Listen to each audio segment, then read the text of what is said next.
Au cœur de cette famille BFM Bourse en 11 novembre, chaque jour un expert vient déconstruire les idées reçues et aujourd'hui il est avec nous en direct. Il n'y a pas de jour férié pour Emmanuel Le Chypre. Oh mon Dieu. Oh, le Manu. El Manu. Chers amis, bonjour. Éditorialiste BFM Business.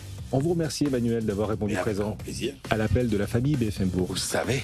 La COP30 s'est ouverte hier à Belém, au Brésil. L'objectif, coordonner la réponse internationale à la crise climatique, souvent en jouant sur la culpabilité des pays occidentaux, souvent considérés, l'Europe, les États-Unis, comme les principaux responsables du réchauffement qui auraient à s'excuser. Vous n'êtes pas d'accord, vous dites même bullshit. Vous foudroyez cette idée que les pays riches devraient culpabiliser face au réchauffement. Oui, absolument. D'abord parce que cette pollution finalement localisée initialement en Occident, elle n'a pas profité qu'à l'Occident. L'industrialisation de l'Europe et des États-Unis a sorti des centaines de millions de personnes de la pauvreté dans le monde entier, grâce au commerce, grâce à la mondialisation, qui ont permis de diffuser les innovations occidentales en matière de santé, d'énergie, de transport, d'agriculture. On pense à la machine à vapeur, à l'électricité, aux moteurs à combustion, aux vaccins, aux antibiotiques, aux engrais. Et en Amérique latine, en Asie, en Afrique, il faut rappeler que l'espérance de vie a quasiment doublé au cours du XXIe siècle, tout comme le niveau de vie par habitant. Donc, responsabilité historique de l'Occident, certes, mais aussi progrès pour tout le monde grâce à l'Occident. Et quand on entend que l'Occident devrait s'excuser, voire expier ses péchés en matière environnementale, est-ce qu'on se dit aussi qu'on essaie d'interpréter le passé avec les critères d'aujourd'hui, les critères du présent? Ben ça, mon cher Guillaume, c'est un énorme classique. Refaire l'histoire à la lecture de ce qu'on sait aujourd'hui et qu'on ne savait pas à l'époque.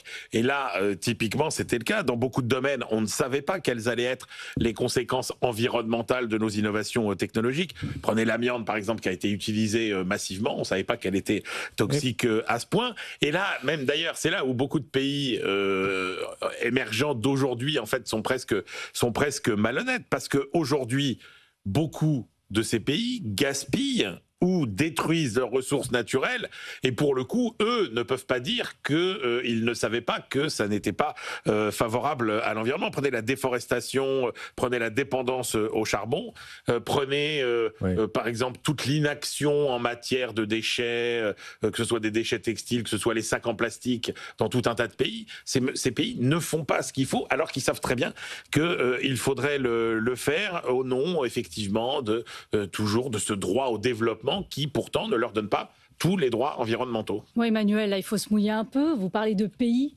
Ouais. Mais qui sont les pays qui polluent le plus actuellement? C'est là où aussi c'est intéressant si on veut être dans une logique constructive et pas dans une logique de culpabilité. Parce que c'est bien beau de dire aux pays occidentaux, attendez, c'est vous qui avez pollué massivement et vous voudriez nous empêcher de polluer. Mais nous, on a pollué avant. Parce que la réalité, c'est qu'aujourd'hui, si vous regardez dans les grands pays occidentaux, les émissions de CO2 sont plutôt en train de diminuer. La difficulté, c'est qu'aujourd'hui, elles sont où les émissions de CO2 ?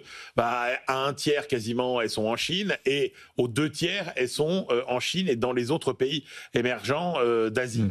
Et donc, un peu aux États-Unis aussi, quand même. Alors, les États-Unis, ça stagne, grosso modo, globalement.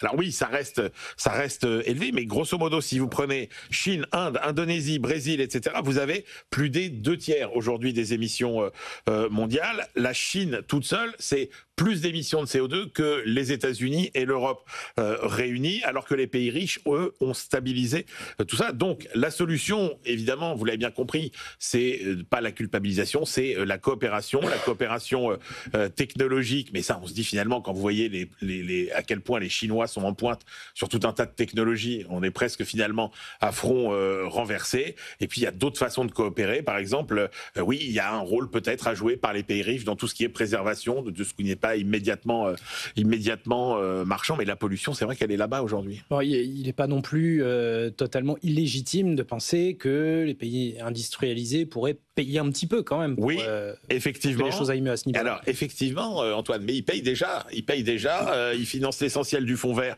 pour le climat, dont on pourra toujours dire effectivement qu'il est trop faible.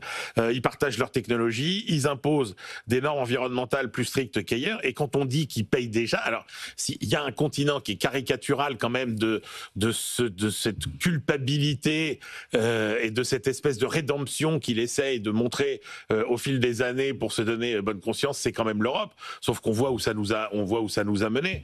Hein. L'Europe à elle seule, c'est juste 1/8 des émissions mondiales, c'est presque la moitié des dépenses mondiales pour la transition écologique, et c'est le plus gros contributeur au fond justement pour les pays les plus pauvres. Mais le résultat, c'est que ce verdissement de l'Europe, il est en train de l'affaiblir considérablement sur le plan économique. Il faut rappeler qu'on a pris il y a plus de 150 textes européens adoptés depuis 2019 dans le cadre du Green Deal, souvent imposés d'ailleurs sans concertation réelle avec les États ou les citoyens. On a une espèce de mise en place d'une écologie punitive qui a un petit côté marche ou crève, hein, quand même. Regardez l'industrie automobile 2035. Et résultat, on est en train de mettre à genoux une partie de notre industrie, que ce soit la sidérurgie, que ce soit la chimie, que ce soit l'automobile. Ah oui. Donc, on est en train d'euthanasier nos secteurs industriels. Mais cette bonne conscience. Je comprends, mais alors que sur ce plateau même, les professionnels de l'investissement nous expliquent qu'il est rentable d'investir dans la transition parce que c'est la croissance de demain, et ces acteurs dans 10, 15, 20 ans offriront des taux de croissance que n'offriront pas, que ne pourront plus offrir les autres acteurs, ceux qui ne participent pas de cette transition. Alors,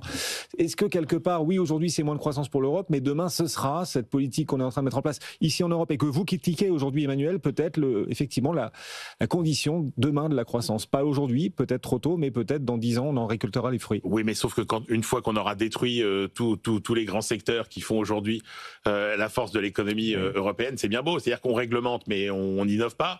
On va pas refaire ici le débat sur le fait que c'est pas en Europe que se créent aujourd'hui toutes les nouvelles technologies, et que quel que soit le secteur, parce qu'on dit oui, en matière d'intelligence artificielle, l'Europe est en retard, mais si vous prenez toutes les grandes techniques environnementales, aujourd'hui vous les trouvez plus. Regardez les batteries, regardez la voiture électrique, regardez tout ce qui est énergie renouvelable, etc. Aujourd'hui, la Chine fait mieux que l'Europe. Non, s'il y a une contribution que l'Europe pourrait porter, et où on voit bien qu'on ne s'en sortira pas finalement au niveau mondial, parce que vous ne pouvez pas avoir d'un côté le principe de culpabilisation maximale, de l'autre le principe de déni, la confrontation. Quelle est la meilleure façon ever de réconcilier finalement les différents points de vue?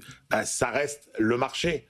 Et ça reste la confrontation de tous ces rapports de force dans une seule information qui sera le prix. C'est pour ça que ce à quoi devrait travailler l'Europe aujourd'hui, et sans quoi, à mon avis, on ne s'en sortira pas sur ces problématiques environnementales, c'est la mise au point d'une vraie taxe carbone mondiale. Il y a aujourd'hui 80 dispositifs à peu près qui sont en place, mais il n'y a que 30% des émissions de CO2 qui sont vraiment sous les radars. Donc réussir à mettre en place ce dispositif à un prix correct, autour de 50 € la tonne à peu près, pour que tout le monde reçoive un peu les bonnes incitations, ce qui fait qu'on ferait plus d'efforts que les autres, d'ailleurs, dans ce système, où il y aurait une redistribution. Moi, je ne vois pas comment vraiment on peut s'en sortir sans ça, et ce serait là vraiment que l'Occident aurait un rôle à jouer pour imposer ça pour le plus grand profit de tout le monde. Gagnant-gagnant. Oui, et la solution c'est le marché, c'est ce que vous nous dites. L'Europe, les États-Unis n'ont pas expié leurs péchés environnementaux. Non, les bons sentiments, la morale, ça n'a jamais fait avancer l'économie. Oui, c'est comme en géopolitique, hein, ça marche pas avec la morale, la géopolitique, malheureusement peut-être, mais c'est comme ça. Voilà. Merci à tous les deux, merci à tous les trois.